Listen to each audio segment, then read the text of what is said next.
with clear understanding that President Kennedy was killed by William Greer, the Secret Service agent driving his limousine in the motorcade. These documents disclosed to me that the people involved in the assassination of the President were the Office of Naval Intelligence, the Secret Service, Division 5 of the FBI, and the Central Intelligence Agency. The reason stated was that he was a security risk, that he had ordered them to stop the sale and importation of drugs to the American people, and that he had ordered them to develop a plan to disclose the presence of extraterrestrial visitation to this earth within the following year. He had also ordered a printing of legally constitutional silver-backed money, which is not in the best interest of the world bankers or the power structure of the Federal Reserve, which is not an agency of the federal government, but is a private corporation run, and the stock is held and owned by bankers, most of whom are European bankers controlled by the House of Rothschild.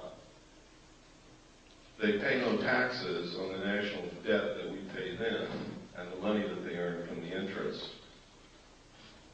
So they were dead set against the printing of this money. Kennedy had also discovered what the CIA had been doing for many years. You see, being president, you get to open a lot of drawers that nobody usually gets to open. And he had informed the CIA that he had intended, and he said this publicly, by the way, that he intended to disband the CIA and scatter it in 1,000 different directions. So you see, he made some pretty big enemies. And there were some pretty powerful people who thought that he needed to be killed. Many of you saw this and found this out for the first time today. How many of you are upset by this? I am. I have been ever since I saw those documents. I've been terribly upset. In fact, in my book, I enclosed parts of my service record in the appendix. You can see the exact day that I found out that the Office of Naval Intelligence was involved in the assassination of President Kennedy. I went over the hill with no intention of coming back. It was my good friend Robert Swan who talked me into returning so that I can do what I'm doing today. He said, "Bill, you can't help anybody if you're in jail, and that's where you're going if you don't go back." So I went back after 8 days. But you can see the exact day in 1971 when I saw the document that told me who killed President Kennedy. Let's take about a 5-minute break. Let's take a 10-minute break.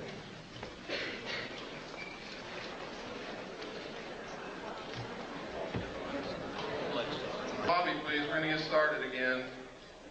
I'm going to show a videotape of a UFO. You're not going to want to miss this because it's extremely rare footage of what they call a mothership, a cigar-shaped craft.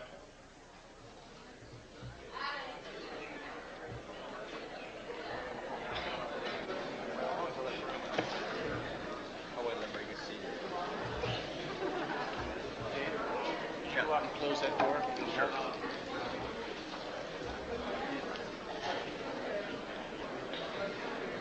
I meant to say this in the beginning, but forgot all about it.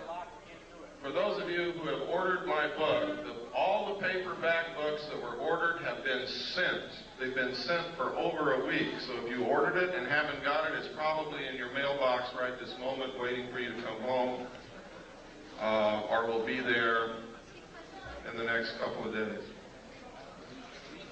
The hardback books are printed, but they are not bound yet. They will not be sent for another 2 weeks.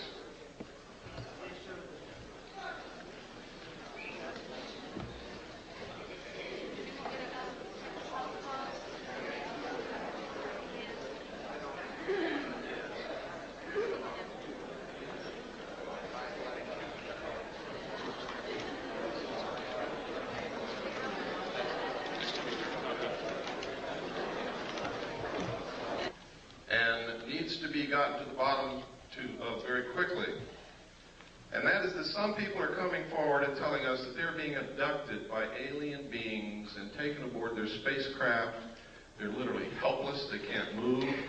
Their clothes are taken off. They're given medical examinations. Some people are operated upon. Samples of their tissue is taken. Sometimes sperm and ova is harvested. Sometimes females are impregnated. It's all medical fact that these things are happening. It is not a joke.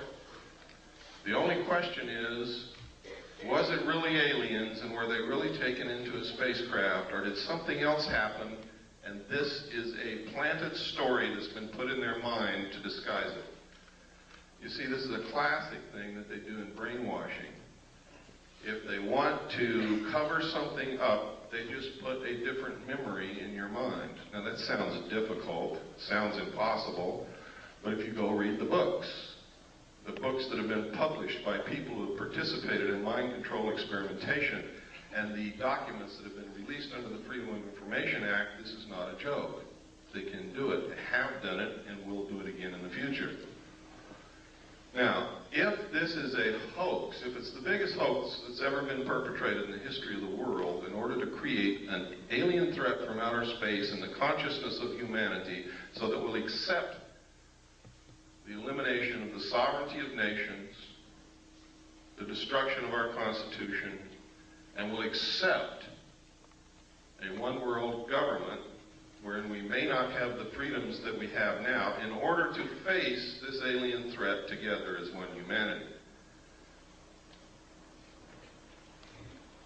If it's a hoax, that means we're being manipulated on the grandest scale in history, that people are being hurt, that their minds are being screwed with. And if this is happening, we have to find out if it's really happening. We have to be able to gather enough facts to prove it, and we've got to stop it. If, on the other hand, these are really extraterrestrials that are doing these things, we have to find out why. Because these people are being implanted with very small devices, about the size of a small BB, that are literally microchips in the brain.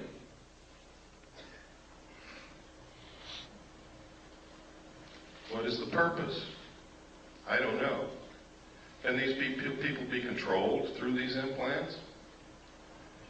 I'm going to show you the locations where these implants are put into the brain. They're easily detected by MRI, CAT scan, by anybody who is a medical professional adept at identifying foreign bodies in the human body. So, aside from the obvious reasons why we should be looking into this, those are some of the other reasons why we should be looking into it. If the New World Order is so benevolent and so good for us, why is it that we have to be coerced and manipulated into it? Because this isn't the only coercion that's going on, if that's what's happening.